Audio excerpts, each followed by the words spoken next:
មនុស្សដូចជាអូនមិនស្គាល់ពីងធ្វើស្នេហាហើយតែងតែគិតថាស្នេហាគ្មានដំឡៃពីងស្រឡាញ់ក្រុមមិនបានត្រឹមតែនិយាយតែពីស្អីមិនដែរធ្វើគិតថាបងងងមិនដឹងពីភេទពិនអូនហើយនៅក្នុងចិត្តអូនតែងតងបងកូនខ្មែរអូនខំលេងចារឹងហើយខំប្រឹងសំដែងធ្វើខ្លួនឯងដោយស្មងណាស់លេងមុនមកបានហើយកុំគិតថាបងនេះងង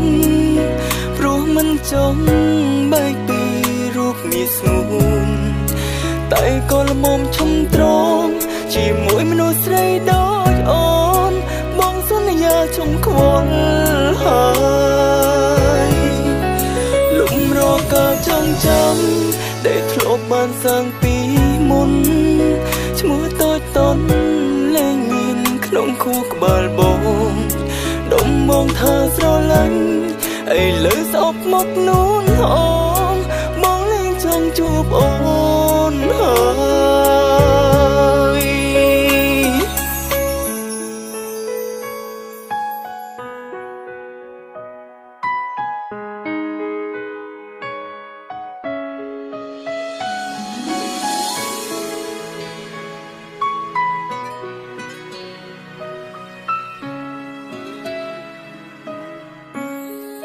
គិតថាបងងងមិនដឹងពីភេទពិនអូនហើយនៅក្នុងចិត្តអូនតែងតងបងកូនខ្មែរអូនខំលេងចារឹងហើយខំប្រឹងសំដែងធ្វើខ្លួនឯងដោយស្មងណាស់លេងមុនមកបានហើយកុំគិតថាបងនេះងងព្រោះមិនចង់បែកពីរូបមាសស្ងួន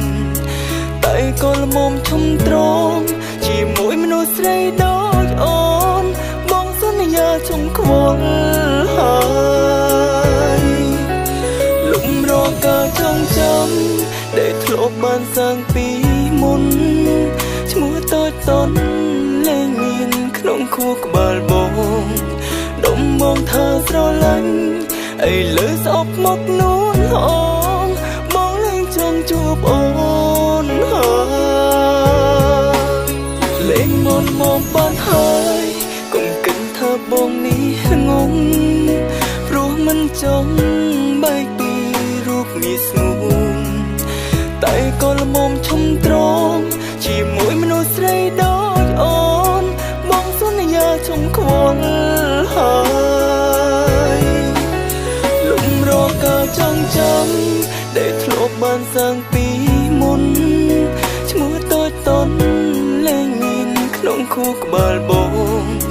ដុំបងថាស្រឡាញ់ឥឡូវស្អប់មកនួនអូនបងលែងចង់ជួបអូនហើយថាស្រឡាញ់ឥឡូវស្អប់មកនួនអូន